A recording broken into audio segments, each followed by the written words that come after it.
What's going on, people? Welcome back to Blues Fans TV. We're outside Stamford Bridge and Chelsea have just beaten Liverpool 2-1. And as usual, Chelsea always have to steal the spotlight. Everyone's going to be talking about Liverpool, their first Premier League title in about 30 years. We really don't care. Let's talk about the game in hand that won them the Premier League title. Chelsea were brilliant today. Chelsea were all over Manchester City. And I think they handled Manchester City's pressure really well today. And there was going to be a lot of questions. There was Chelsea fans talking today, like we're going to be happy to just settle for a point, and we were happy that we were accepting to the fact that we were going to be losing ground on Manchester United after their brilliant performance yesterday. But the way we played today, I mean, City dominated possession, and we knew that was going to happen from the start. But we've fed into that, and I think it was I don't want to say shades of 2012 Barcelona, because that's a completely different beast in terms of heart, but it's something close to it. I mean, we kept our defensive shape really well. I think Marcos Alonso did kind of struggle a little bit with the switches to his side of the pitch, the quick switches to his side of the pitch, but I think for the most part, he also had a good game as well. As Pulisic, there was a lot of questions asked for him today by Raheem Sterling, and I think for the most part, he did a very good job. He kept tight to him. He didn't allow him to have too much space. Whenever he did, there was always another player tracking back as well. Even the centre-backs, I think Rudiger had like maybe one or two rash moments, but I think for the most part he had a great performance.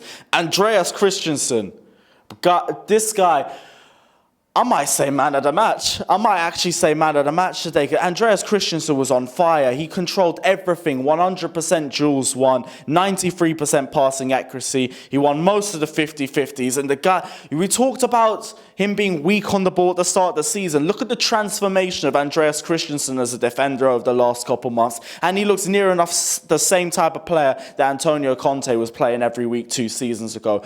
Christensen had a brilliant performance. Now, the midfield was always going to have a hard job trying to deal with Manchester City's pressure. And it's one thing trying to get the ball off Manchester City when they're in possession, and it's a completely other thing trying to get the ball out of the pressure that they give you once you take back possession. And Manchester City was so hard on the press. And I will give credit to the midfield because they struggled at times, and it was inevitable that was going to happen. But it was all about handling the pressure that they were going to give you, and they did that. N'Golo Kante, passes were a little bit sloppy today, I'll give him that. But defensively, he was on job. He did his job defensively. And he was played as the deeper midfielder, so in my opinion, he did his job excellently. Mason Mount, we talk about this guy's underrated defensive work ethic. The attacking press goes through him first. He's always the first one darting forward, trying to get at one of the players, trying to ask questions of them, or trying to force a quick decision out of them. And I've told you about Mason Mount's growing influence in this Chelsea side. No matter how many midfielders we seem to keep getting, Mason Mount is still rising to the challenge and continuing to rise to the challenge. So credit to Mason Mount again for the performance. Willian, I thought some of the corners were pretty dangerous today. I'll be honest, there was a great chance for Andreas Christensen at the start, around the first half for Willian corner. I didn't think he had a bad performance. I think he progressed the ball really well. I think he had a great performance today as well. Christian Pulisic, let me talk about this guy's composure, and let me talk about how much we've missed this guy when he came off injured against Brighton in January, and our attack just regressed ever since then. And you can see the composure of this guy. He got that ball for the first goal. It would have been so easy for him to second guess himself, but the composure and the calmness of himself on the ball, he still had plenty of work to do to get past both defenders and then to score the one-on-one as well. And he did it superbly. And every time he was on the ball in the final third, there was always questions that he was asking the defenders.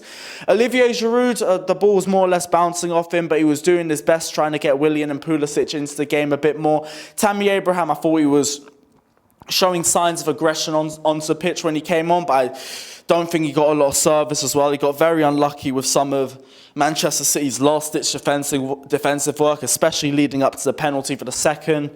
Mateo Kovacic came on, and it was a necessary substitution. We needed someone who's good in tight space, as Conor said previously in the halftime review. And I think other than that, we really managed the game brilliantly. And like I said, everyone's going to talk about Liverpool being Premier League champions, but we need to look at the game today. Chelsea made a big statement today to handling Manchester City. We talk about game management. If you want to talk about game management, look how poor our game management was 4 months ago when we drew 2-2 to Arsenal. They went down to 10 men, and we handled the game embarrassingly. We gave the game straight back to them. This time, it's a much calmer, much more composed Chelsea side, and it's an improved Chelsea side, which shows that they're learning. Frank Lampard, he's He's taken another scalp now of a top 6 side. More trophies won for Liverpool than Steven Gerrard. So I think the debate between Lampard and Gerrard is tired now. Like I said, Liverpool Premier League champions, but we're not going to offer them any congratulations. All I'm going to say is we're calling in the favour in a couple of weeks. You've won the title. Now I want to see your C team when we come down to Anfield in a couple of weeks. It was a brilliant performance for Chelsea, but guys, let me know your thoughts down in the comment section below. Do you agree or disagree with any of my points? If you do, let me know down in the comment section below. Don't forget to like and subscribe to Blues Fans TV. Don't forget to press the bell notification button as well so you're the first to know whenever we release any new content. Don't forget to check out my personal channel, Carefree Lewis G, and we'll see you guys very, very soon. Take care. Up the Chelsea.